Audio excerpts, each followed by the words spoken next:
we're making butternut squash risotto. We're starting with a fairly large pan. This is a way bigger pan than we need.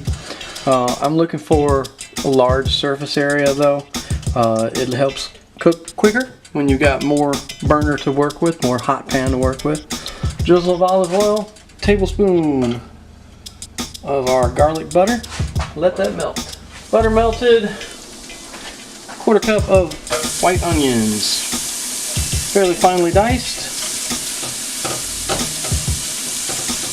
We'll give that about 4 or 5 minutes to sweat off. Okay, about halfway through sweating it, you can see it's starting to turn translucent, but not quite. It's still pretty white.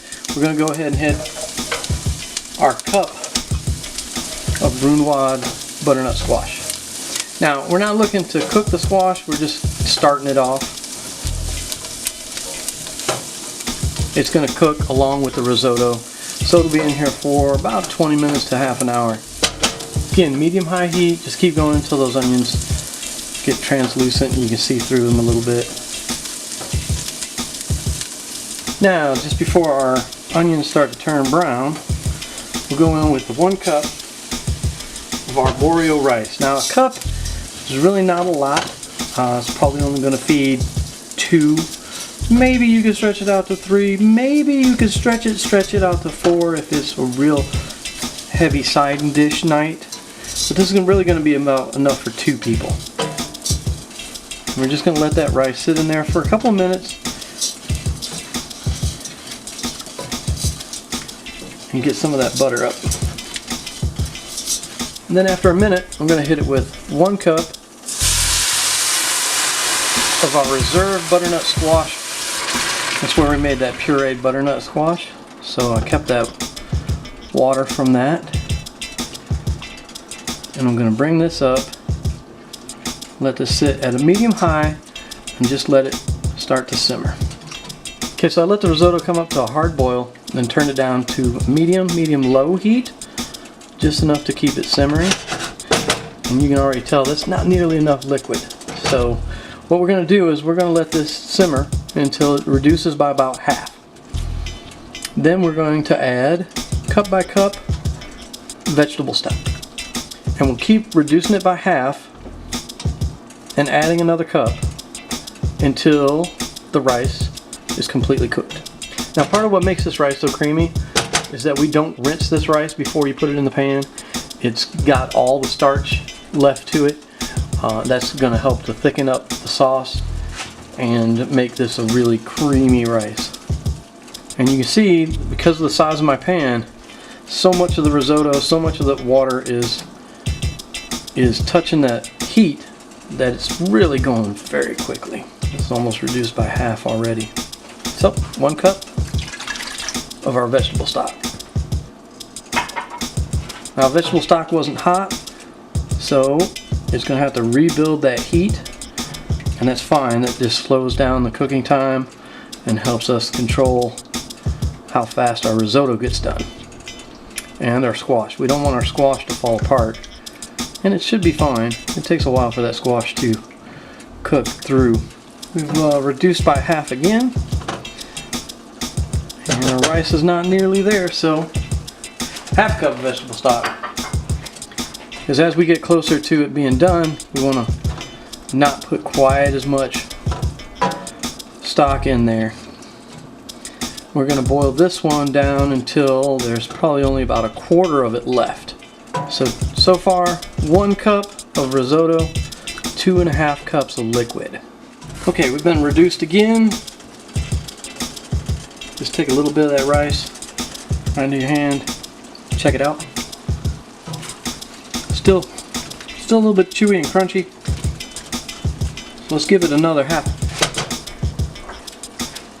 cup of vegetable stock. Alright, we'll let that roll again. And guys, this isn't taking long. I know I have edits, so not to bore you, but this is really it's only been about 15 minutes and we're almost there. At this point, I don't want the vegetable stock to overpower the butternut flavor that we're getting, so we're going to go in with a half cup of just plain water. And again, we're just going to go half a cup of water at a time. Let it boil down till you've only got about a quarter of that liquid left. Check your rice and keep doing that until the rice is done. Now the rice for risotto should be done to the point that you don't have to chew it. You should be able to just smash it against the roof of your mouth with your tongue and swallow it. It should be not mush, but really close to mush. Okay, all told, we've been on the stove for about half an hour. We've put in 4 cups of liquid to the 1 cup of risotto and just let it slowly reduce. And if you can see, when you split the risotto like that, the rice runs back along with the liquid. You can just see that that's all that starch from that rice. It's made it so creamy and thickened up the liquid. While it's still hot, pinch at a time, we're going to go with some grated Parmesan.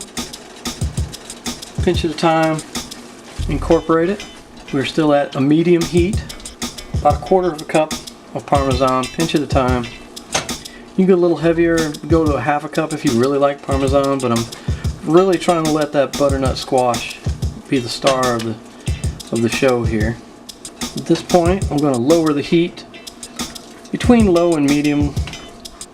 And I'm going to put in 1/2 cup of our butternut puree. If it doesn't look like enough to you, you can add some more. It's looking like enough to me. I think 1/2 cup is just the right amount. And at this point, we're ready for serving. Now, as your risotto sits and cools, it's going to thicken up. Those starches will start to set. So you can spoon this straight onto the plate if you want to, but we're going to go with a little ramekin. Like I said, if you're doing a strictly vegetarian meal, this will be plenty enough for 2 people. As a side dish, a little ramekin like this, you could probably get six servings out of this. It's got a beautiful orange color. It's really rich. It's buttery. And here's the real kicker. Little duck on top for a little added pop of color and a real flavor kick. And just when you thought I was done talking about risotto, there's more. Then guys, if you have leftovers for some strange reason, maybe your dinner party called off or you were just making a video to show people how to make this, you can just put it in a lid container like so, put it in the fridge. When you go to reheat it, you can reheat it in the microwave. Just make sure to add some more liquid, add some more water, give it a stir. You can even use milk, that's fine. Give it a little bit more liquid because the more you reheat this, the more liquid that rice soaks up. And the more liquid it absorbs, the thicker and drier it gets. Alright guys, that's it for today. Like, share, subscribe, leave a comment, hit the bell icon, do all the things.